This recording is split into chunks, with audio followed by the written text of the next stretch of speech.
அந்த அக்னி நட்சத்திரம் முடிஞ்சோடனே காற்று எப்படி அடிக்க ஆரம்பிச்சு பார்த்தீங்களா? இப்போ எங்கள் ஏரியாவில் இந்த வாழை நட்டுருக்காங்கல்ல பாருங்கள், எவ்வளோ அழகாக பாத்தியாக விட்டு நட்டுருக்காங்க. கிட்ட போய் காமிக்க பாருங்கள்.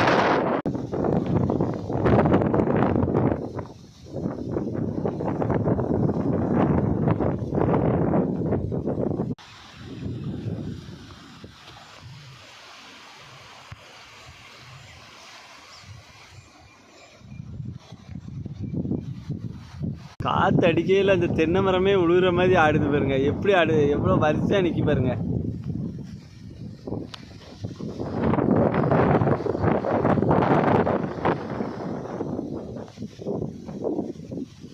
இந்த இடத்துல நெல் போட்டிருந்தாங்க. நெல் பயிர் அறுவடை பண்ண முடித்தோடனே இப்போ வந்து வாழை நட்டுட்டாங்க.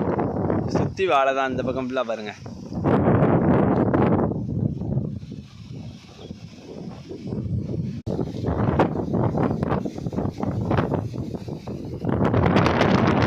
நான் நின்னம்ல ஒரு மலை, அந்த மலைக்கு கீழே தான் நான் அந்த பாறையில் நின்னேன். அங்கேருந்து அப்படியே வந்து இந்த வழியாக அங்கே வந்தாச்சு. அந்த மலையை பற்றி நான் ஒரு தடவை அன்றைக்கி ஒரு வீடியோவில் சொல்லியிருந்தேன். சூப்பராக இருக்கும் அந்த மலை. அந்த மலைக்கு மேலே ஒரு நாள் போய் நான் வீடியோ எடுத்து காமிக்கேன். சரியா? பூச்சி பட்டையில் அதிகமாக இருக்குது, இல்லைன்னா போயிடலாம் கூட.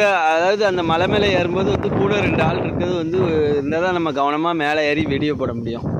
சரியா?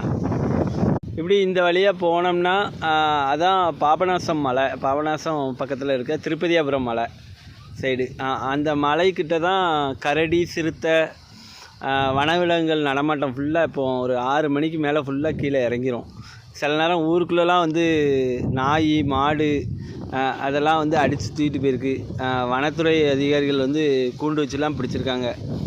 சிறுத்தைகள் நடமாட்டம் வந்து அந்த பாறை நான் கை காமிக்க பார்த்தீங்களா, அந்த பாறை ஃபுல்லாகவே சிறுத்தைகள் நடமாட்டம் அதிகமாக இருக்கும். சிறுத்தை, கரடி. சரியா? வீடியோ தொடர்ந்து பாருங்கள். அடுத்தடுத்த வீடியோவில் அடுத்தடுத்து சொல்லுதேன்.